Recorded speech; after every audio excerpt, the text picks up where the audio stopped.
Balik ko tayo dyan sa may bahagi ng Mindanao area, mga kabombo. Ito hong kampanyang Tay Kami Naman. Nakarating na ho doon sa may Malay-Balay, Bukidnon para ho sa panawagang mapalaya si dating Pangulong Duterte doon sa may Netherlands. May update ang Bombo Radyo Malay-Balay.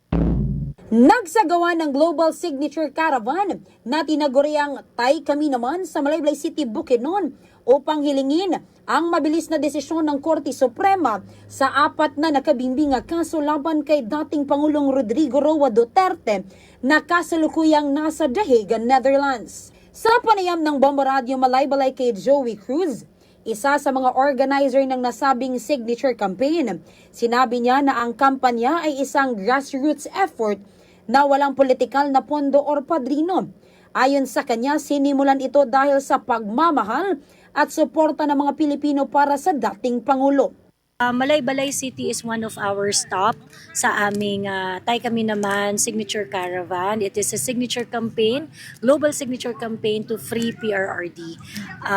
Ito pong signature campaign po na to ay nananawagan sa Supreme Court na magdesisyon na sa mga pending cases in relation to the arrest of PRRD. Binanggit din ni Paulo Canilo T na ang mga Pilipinong nasa ibang bansa ay maaaring makilahok sa kampanya sa pamamagitan ng kanilang website kung saan maaari silang mag-download ng forms at ipadala ang kanilang mga perma. Because I believe ang dami nating mga kababayan outside of the Philippines who wanted to participate with the Tay Kami Naman signature campaign.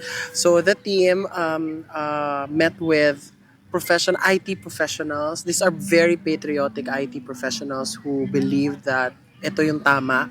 So they created a website for our kababayans to go and to come and visit, to check what's in it, what's happening, anong updates sa current sa campaign of Tay Kami Naman. Ipiniliwanag ng mga organizer na target nilang makakalap ng hindi bababa sa 500,000 na perma bago ito formal na isumite sa Korte Suprema na may itinakdang deadline sa ika-31 ng Enero. Layunin umano ng kampanyang ito na makamit ang katarungan para kay Duterte at maprotektuhan ang mga Pilipino na maaaring humarap sa umanay hindi patas na proseso sa ibang bansa. Inaasahang magpapatuloy ang signature caravan sa iba pang mga lungsod sa Luzon, Visayas at Mindanao. At yan ang ulat mula sa himpilan ng Bombo Radio Malay-Balay, Bukidnon.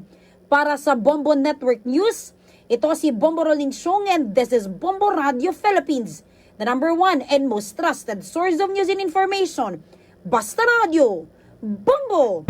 For the most trusted source of news and information, visit our website at www.bomboradio.com. Follow us on Bombo Radio mobile app, Facebook, YouTube, TikTok, and X, formerly Twitter. Like, share, and stay connected. Anytime, anywhere.